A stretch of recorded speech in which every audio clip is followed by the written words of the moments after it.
Empezamos, ¿de acuerdo? Empezamos. Ricardo Palma. Ya vamos a hacer el día de hoy Ricardo Palma. Sí, súper rápido. Ricardo Palma. Bien, primero algunos datos biográficos, ¿sí? Unos datos biográficos o biografía. ¿Sí? Vamos aquí. Ricardo Palma es importantísimo, ¿de acuerdo? Porque está en un suceso histórico clave de nuestro país, ¿no? Está en la guerra con Chile, ¿sí? El famoso bibliotecario Mendigo. Ahora, nacimiento, sí, Ricardo Palma nace en el año de 1883, perdón, en 1833, en la ciudad de Lima, ¿de acuerdo? Y fallece en la misma ciudad, sí, fallece en la misma ciudad en el año de 1919, ¿de acuerdo? También fallece en Lima, ¿sí? Ahora, facetas de ese escritor, sí, facetas a lo largo de su vida, ¿cómo se desarrolló? Primero se desarrolla como escritor, ¿de acuerdo? Como escritor, sí, desarrolla los géneros literarios de la lírica, sí, también como el género narrativo, sí, con tradiciones peruanas. Entonces, como escritor fue poeta, ¿de acuerdo? ¿Qué más? Fue dramaturgo, y también fue tradicionalista. ¿Ya? Ahora, ¿qué más tienes que saber? Otra faceta de Ricardo Palma es que fue periodista, ¿de acuerdo? Fue periodista, ¿qué más? Político, ¿sí? Y también fue revolucionario, ¿sí? Revolucionario, ¿de acuerdo? Nació en 1833, ¿sí? 1833. ¿Sí? Ahora, ¿qué tendencia literaria maneja ese escritor? ¿Sí? Tendencia o corriente literaria que maneja ese escritor.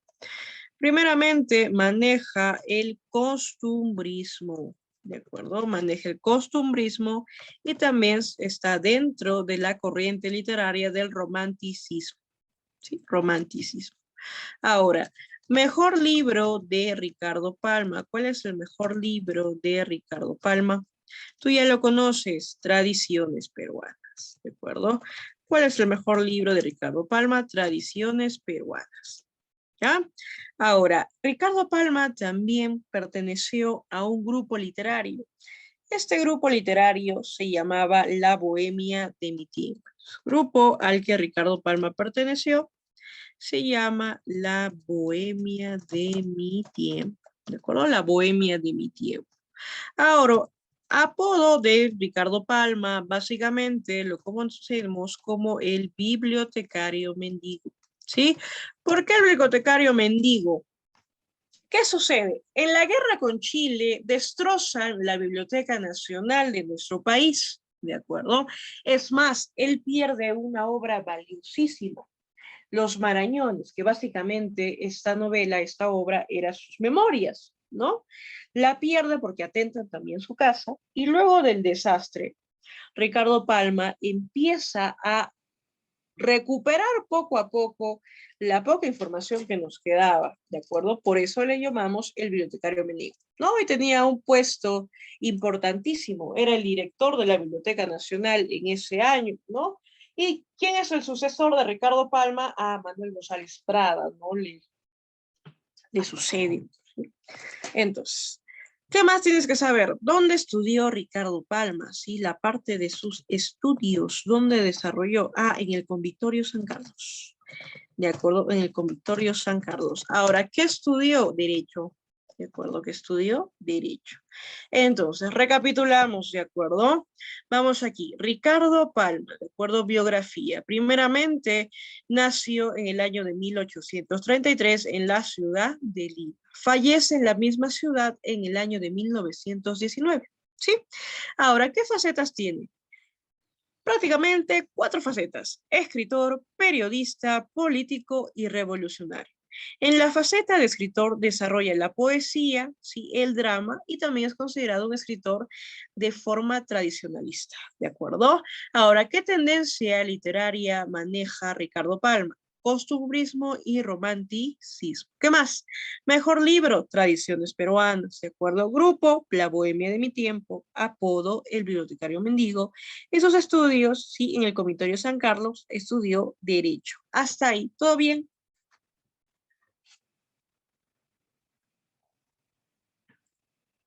Genial. Sí, Miss. Entonces, podemos proseguir, ¿de acuerdo? Datos importantes, sí, datos importantes, datos relevantes. Ya sabes, el primero fue el director, ¿de acuerdo? Fue el director de la Biblioteca Nacional del Perú, ¿no? Fue el director de la Biblioteca Nacional del Perú. Ahora, en el año de 1957, participó, sí, participó en la sublevación, ¿de acuerdo? Participó en la sublevación contra un personaje político muy importante de ese tiempo, contra Ramón Castilla, ¿de acuerdo? Contra Ramón Castilla. ¿Qué más? En 1960, ¿de acuerdo? En 1960 también participó, sí, participó en un intento, sí, en el intento fallido del secuestro de también Ramón Castilla, sí. Participó en el intento, sí, en el intento de secuestro de Ramón Castilla. Ya. ¿Qué más tienes que saber? ¿No? Obras, ya sabes, tradiciones Disculpe la peruanas. interrupción, pero se está digitando 1957-1960. Está bien. Se está, no te entendí. En el año de 1957, sí, participó en esta sublevación. Luego en el 1960 también. ¿Están correctos estos datos? Ok, ok. ¿Sí? ¿De acuerdo? Ya está. Sí, estamos bien hasta ahí. Ya sabes, obras, tradiciones peruanas, tradiciones en salsa verde, El Hijo del Sol, cantercitos y filigranas en poesía, ya está. Ahora, vamos a lo importante, el análisis, ¿de acuerdo? Vamos al análisis. Análisis de la obra Tradiciones peruanas, ¿de acuerdo?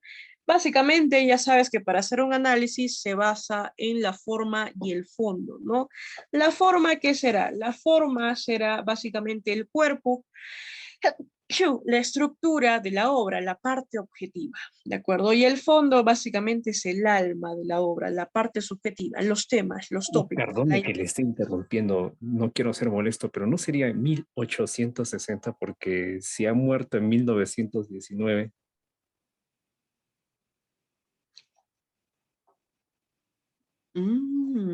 Perdón, sí, tienes razón, discúlpame, me confundí. No se preocupe. Ya está, ahora sí. Te estaba diciendo que básicamente para hacer el análisis de tradiciones peruanas nos tenemos que dividir en dos partes. Forma y fondo, ¿de acuerdo? Primero vamos a hacer la forma de esta obra, ¿de acuerdo? La estructura, el cuerpo, la parte objetiva. Entonces, vamos aquí, ¿ya? Súper rápido. Ahora, datos primero de esta obra, ¿de acuerdo? La publicación, sí, se da en el año de 1860, sí, 1860. Publicación 1860, ¿de acuerdo? Publicación 1860. Ahora, tradiciones peruanas, ¿a qué género literario pertenece? Muy sencillo, está expresada en prosa. Si está expresada en prosa, ¿qué género es? Género narrativo, ¿de acuerdo? Género narrativo. Ahora, ¿qué especie es? ¿Qué especie literaria es? Muy fácil, ¿sí? Es una tradición, ¿de acuerdo? Es una tradición. Ahora, ¿qué estructura tiene? ¿Sí? Tiene una estructura muy particular, ¿de acuerdo? Se va a dividir básicamente en, si no me equivoco, cuatro partes, ¿de acuerdo? Vamos aquí. Primero, la estructura básicamente son cuatro partes. Vamos aquí. Primera parte. La primera parte va a tener el nombre de tradición, ¿sí? Tradición o tradiciones, ¿sí? Tradiciones peruanas incaicas. ¿Sí? ¿Cuántas tradiciones son? 6. ¿De acuerdo? Segunda parte. Tradiciones peruanas o del Perú, es lo mismo. Virreinal. ¿De acuerdo? ¿Cuántas son? 339. ¿Sí? Tercera parte. Tradiciones peruanas o del Perú independiente.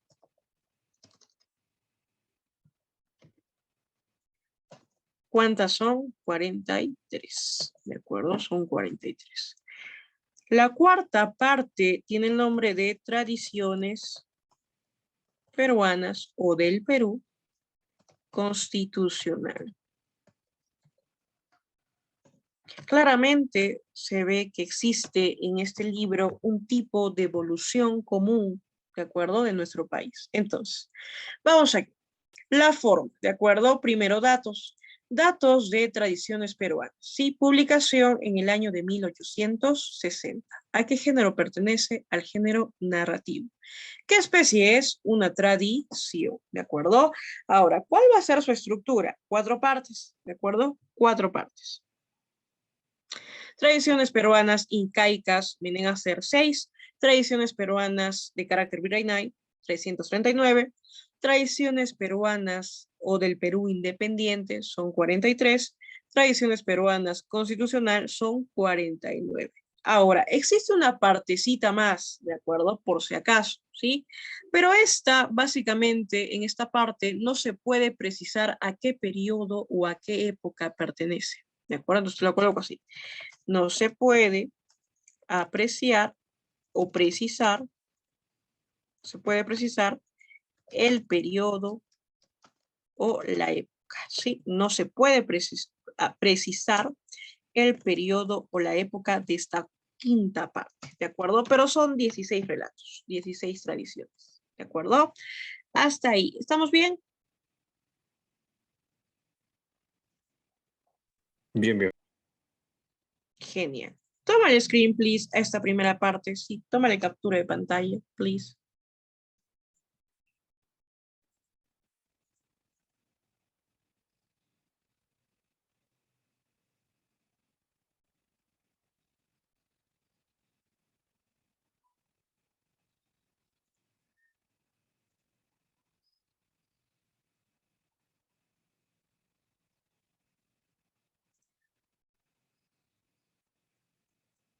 ¿Ya está? Sí. Ya está, entonces vamos a la parte del contenido rápidamente. Sí. Vamos a la parte del contenido rápidamente. Vamos aquí. Ahora vamos al contenido. Ay, no sé por qué se cambió la fuente.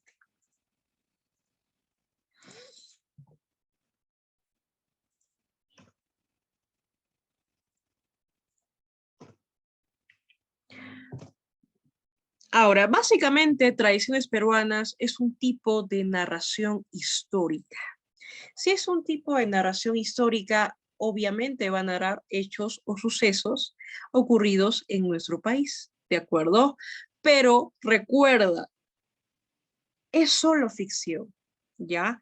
Quiere decir que él va a fusionar personajes reales, ¿no? Como presidentes, ¿de acuerdo?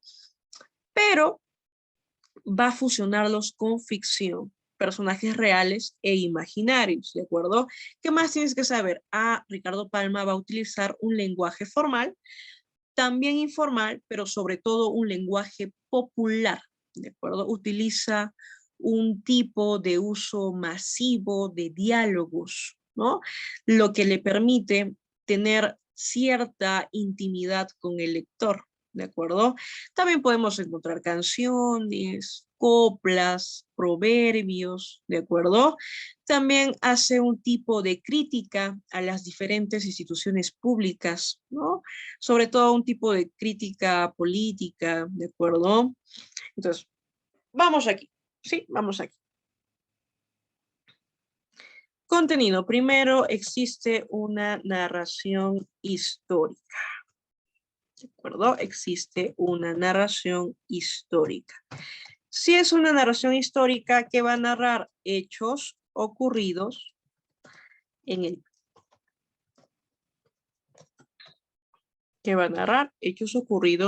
Perú. Pero tú sabes que es ficción, no es un referente, no es una realidad, ¿de acuerdo? También tienes que saber, hace un tipo de fusión, ¿no? Fusiona personajes reales e imaginarios, ¿no? ¿Qué más? Utiliza un lenguaje formal e informal, ¿no? Pero sobre todo un lenguaje popular, ¿de acuerdo? Un lenguaje popular, ¿sí? Para tener un mayor alcance, un alcance masivo, ¿de acuerdo? ¿Qué más tienes que saber?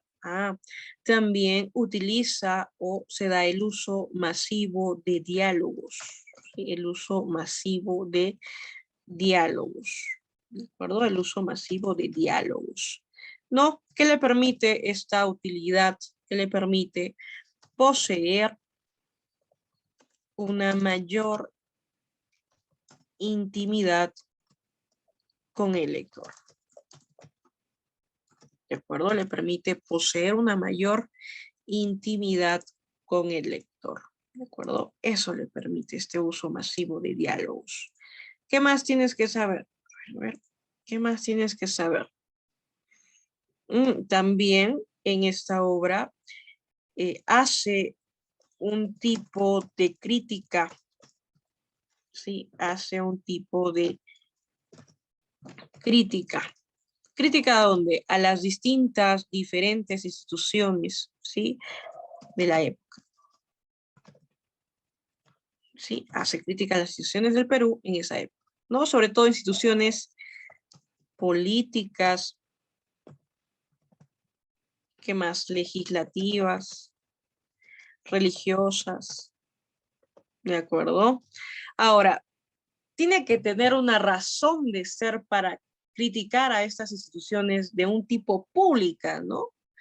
¿Cuál va a ser la finalidad de hacer este tipo de crítica? Básicamente quiere el objetivo de cambiar al Perú, ¿de acuerdo? Tiene por finalidad cambiar el Perú, ¿de acuerdo? Esa es la intención, cambiar nuestro país. Ahora, él dice que existe una única forma de cambiar el Perú. Este cambio, sí, una utopía en realidad, se lograría creando una conciencia nacional, ¿de acuerdo? Una conciencia nacional. ¿Sí? Hasta ahí. ¿Estamos bien en la parte del contenido?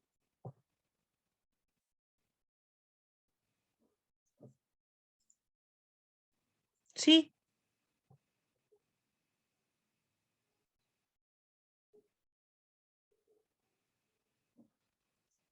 Toma el screen, please.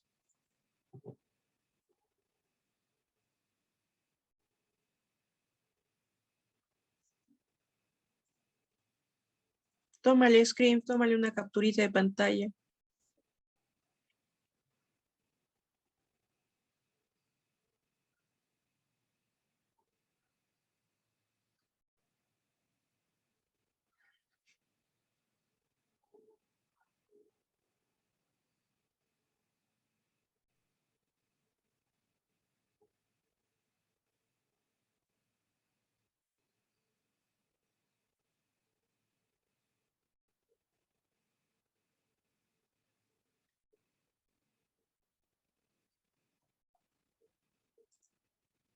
¿Ya está?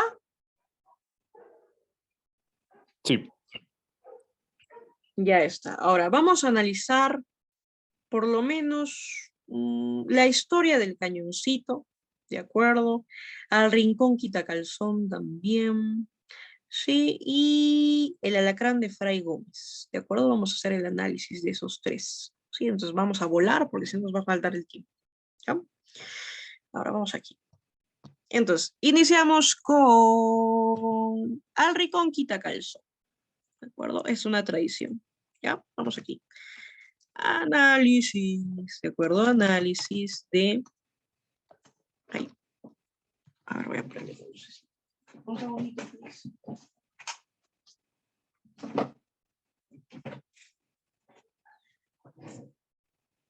Sí, al rincón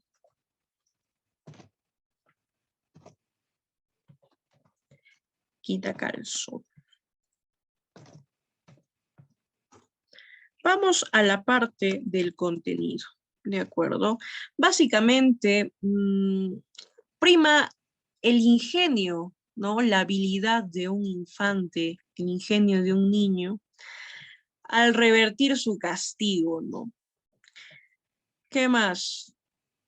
La letra con sangre entra, ¿no? Antiguamente se creía de esa forma, de esa manera. Los alumnos comúnmente eran golpeados si es que no daban una buena lección, ¿sí? O eran castigados, ¿sí? ¿Qué más?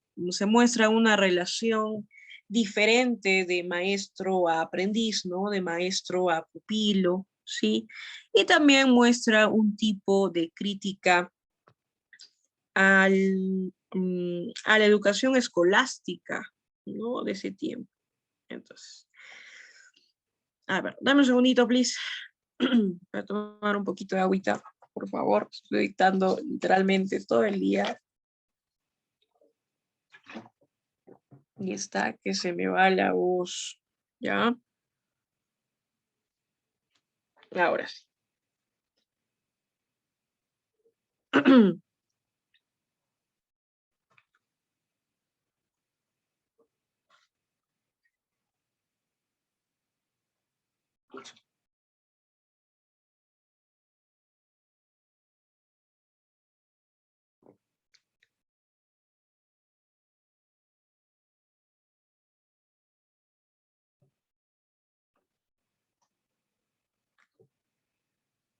Ya, vamos aquí. Listo, ya tomé un poco de agüita. ¿Ya? Vamos aquí. Te voy a contar esta tradición. Sí, escúchame bien. Al rincón quita calzón, no una tradición peruana propia de Ricardo Palma. Resulta que el obispo de Arequipa, sí, se llamaba Chávez de la Rosa, ¿ya? Este obispo realizaba visitas de forma semanal al colegio. De cierta forma lo hacía para tratar de asegurarse de que los maestros cumplieran al 100% con sus labores. Pero un día vio que el profesor del área de latín había faltado a clases, así que decidió reemplazarlo y ocupar su lugar. Todos los niños que no respondían la pregunta del obispo tenían que ir al rincón, ¿sí? Con la típica frase, al rincón quita calzón, hasta que llegue el turno de un niño, el más pequeñito y travieso, que ante la pregunta de su señoría guardó un tipo de silencio que fue interpretado como ignorancia y nuevamente la frase, ¿no? Al rincón quita calzón. El niño murmurando se fue al rincón mientras que el obispo quería saber con mucha insistencia qué es lo que éste murmuraba mientras iba camino al rinconcito, ¿no? Así que el niño le preguntó si le podía hacer una pregunta y el obispo respondió que sí. Así que la pregunta fue la siguiente. ¿Cuántos dominus vociscum, sí, tiene la misa? ¿Sí? ¿Cuántos? El obispo, totalmente perplejo, mirando al techo, no sabía qué responder. En realidad, nadie del aula sabía la respuesta, solo el niño que le prestaba mucha atención a la misa, ¿no? Básicamente, ese es el resumen, la síntesis del rincón quita calzón, ¿de acuerdo? Entonces, sabiendo esto, ya podemos hacer el contenido, ¿ya? Mira aquí. Contenido entonces. Primero, ¿qué se evidencia a lo largo de esta tradición? El ingenio del infante, ¿de acuerdo? El ingenio de un niño, ¿sí? Al revertir su castigo, ¿de acuerdo? Claro, porque al demostrar el obispo que no sabía todo, ¿de acuerdo? Que no era un sabio al 100%, el castigado fue el castigador, ¿de acuerdo? ¿Qué más evidencia en esta tradición? La común frase, ¿de acuerdo? La letra, ¿sí? La letra con sangre entra. La letra con sangre entra, ¿no? Básicamente, los alumnos eran golpeados, ¿no? Los alumnos eran castigados. ¿Sí?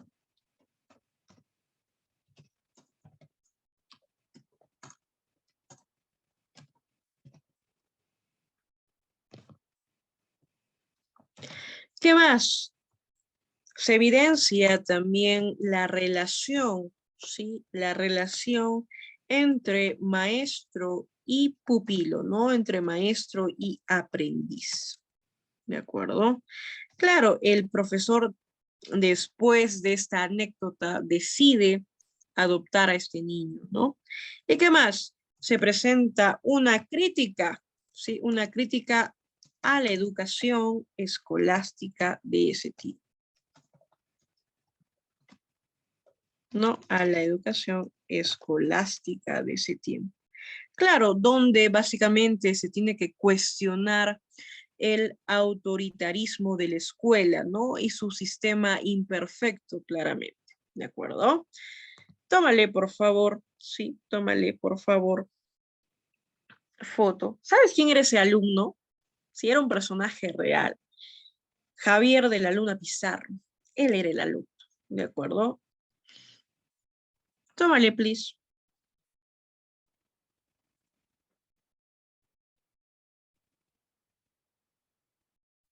¿Ya está?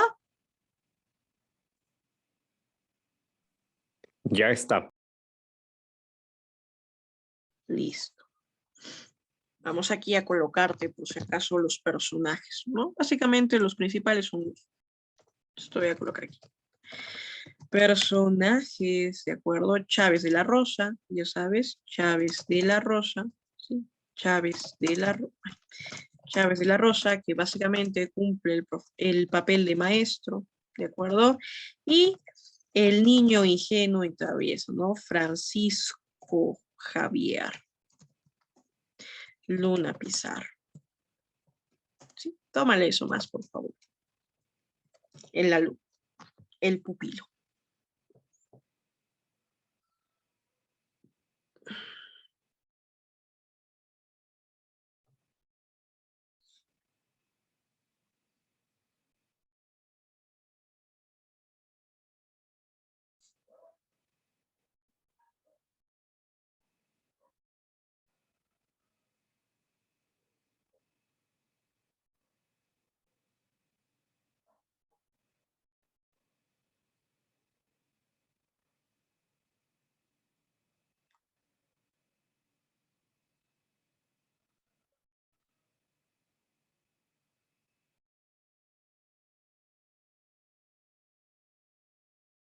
¿Ya está?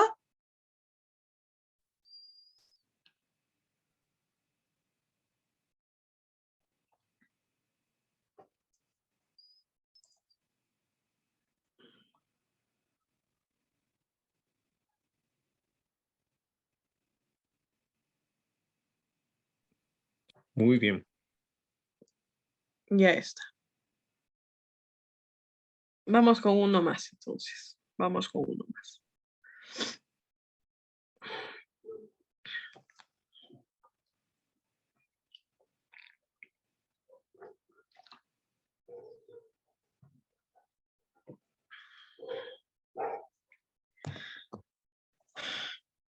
Ya, vamos a ver, ya hemos hecho al rincón quita calzón, ¿de acuerdo?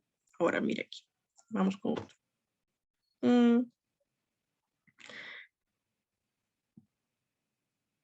El alacrán de Fray Gómez, ¿de acuerdo? Análisis.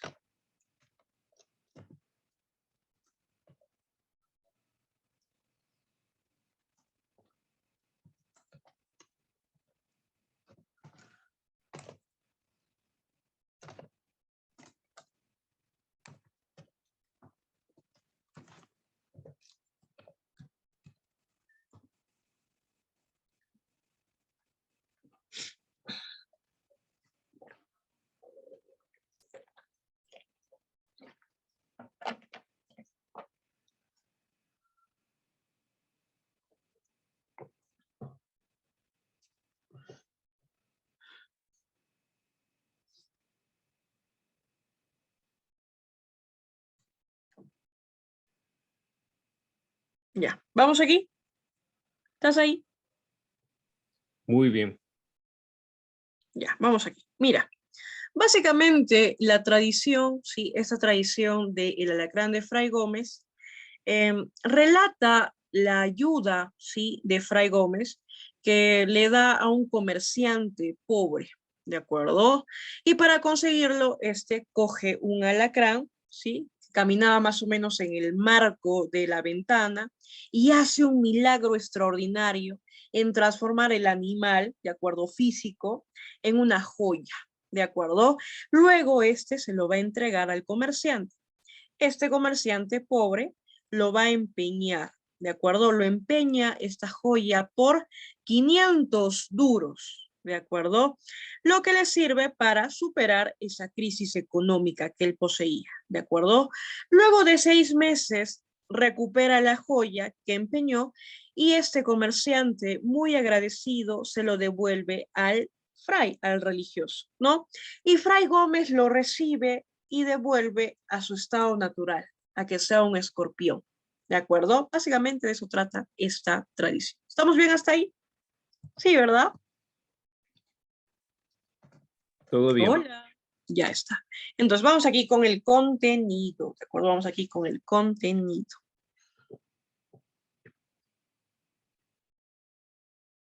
Vamos. Primero, se presenta la actitud, ¿de acuerdo? La actitud samaritana, ¿no? La actitud samaritana de Fray Gómez. ¿De acuerdo? La actitud samaritana de Fray Gómez.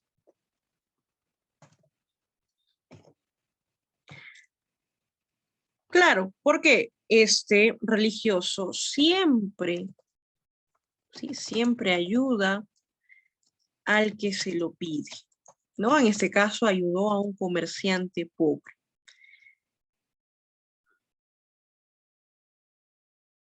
¿Qué más? Se destaca un valor muy importante en esta obra, en esta tradición. Se destaca la honestidad. ¿De acuerdo? Se destaca la honestidad, ¿no?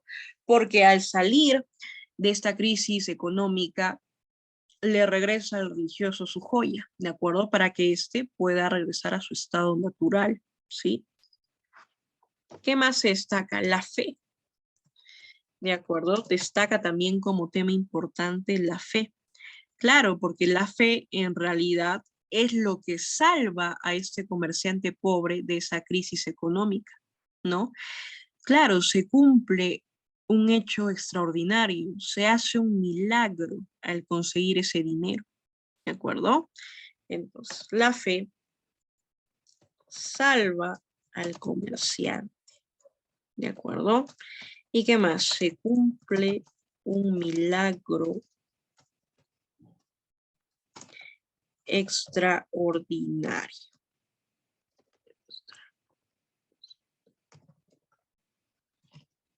¿De acuerdo? ¿No? Y también un tema que sería la humildad, la humildad del religioso, ¿no? ¿Sí? Entonces, recapitulamos, ¿de acuerdo? Recapitulamos. A ver. Ya está. Análisis de Al Rincón Quita Calzón, el contenido, los temas, los tópicos. Primero sería el ingenio de un niño, de un infante, al revertir su castigo. ¿De acuerdo?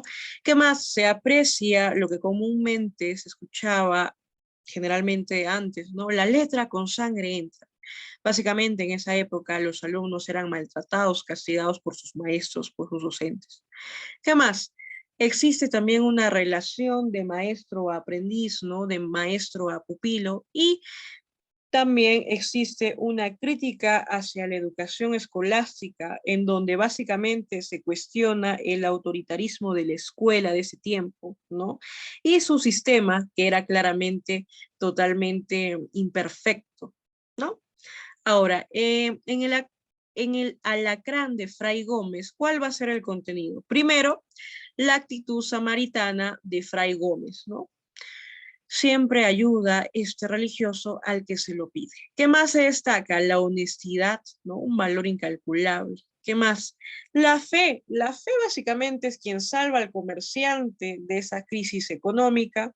Se cumple también un milagro extraordinario y la humildad del religioso. ¿De acuerdo? ¿Estamos bien hasta ahí?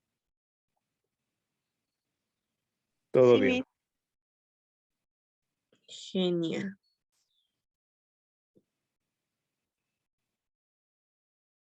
Genial, genial, genial. Tómale, por favor, screen.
Bien, hasta ahí. ¿Tienes alguna pregunta, consulta, duda?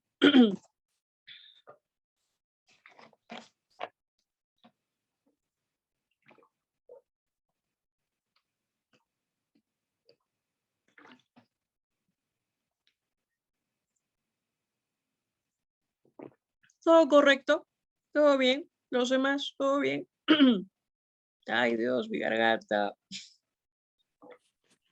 Todo muy bien. Por favor, Ricardo Palma es uno de los favoritos en los exámenes de admisión, ¿de acuerdo? Es uno de los favoritos en los exámenes de admisión. Ricardo Palma y también quien le sigue, que es Manuel González Prada, ¿de acuerdo? No te olvides, ¿por qué son los favoritos de los exámenes de admisión? Porque ambos escritores eh, están dentro o tienen una faceta de un política de cierta forma. ¿De acuerdo? Entonces, en el caso de Manuel González Prada, este escritor no destaca en ningún tipo de novela, en ningún cuento. ¿En qué destaca? En ensayos. ¿De acuerdo? Entonces, cuando hagamos Manuel González Prada, mínimo me voy a demorar 2 clases. ¿Por qué? Porque es bastante. ¿De acuerdo? Entonces, por favor, favoritos de los exámenes de admisión. Ricardo Palma, César Vallejo, González Prada, Mariano Melgar también, aunque ya no tanto, autores clásicos, Hemingway, Frank Kafka, ellos llegan, ¿ya? Arguedas también, porque es cosmovisión andina, por eso que lo tomo, ¿sí? Todo lo relacionado a lo nuestro, lo toma, ¿sí? ¿Estamos bien hasta ahí? ¿Me escucha? Tengo una Sí, pregunta. dime. Ujú. Este, ¿Y por qué le pusieron ese nombre? Creo que había una razón por la cual le habían puesto tradiciones peruanas. No sé, por ahí escuché que creo que trataba de lo gracioso a lo, no sé, de lo ficción a lo, no sé, algo así. ¿Qué se podía explicar lo mismo? Claro, en realidad las tradiciones peruanas tienen un fin popular, ¿de acuerdo? Esa es la finalidad. Por eso es que Ricardo Palma no utiliza un lenguaje culto, por así decirlo, sino que básicamente utiliza un lenguaje popular ¿para qué? Para que sea entretenido, ¿de acuerdo? Sucesos basados, ¿sí? Él cuenta sucesos basados en hechos históricos, pero lo cuenta de manera agradable, ¿sí? Por eso es popular, ¿de acuerdo? A ver, aquí lo importante es que Ricardo Palma fusiona, utiliza personajes reales como presidentes, personajes que sí los conoces a través de la historia, pero que tienen anécdotas, ¿de acuerdo? Dichas anécdotas engrandecen la popularidad de nuestro país, ¿de acuerdo? Por eso hay tradiciones peruanas. Comúnmente tú dices una tradición, es algo real. No, Ricardo Palma hace que estos personajes reales tengan anécdotas que sean populares para los lectores, ¿de acuerdo? Ahora sí, Sí, muchas gracias. listo. Nos quedamos ahí. Recuerda, tradiciones peruanas son en realidad 453 relatos, 453 tradiciones, ¿ya? Nos quedamos ahí. Chao.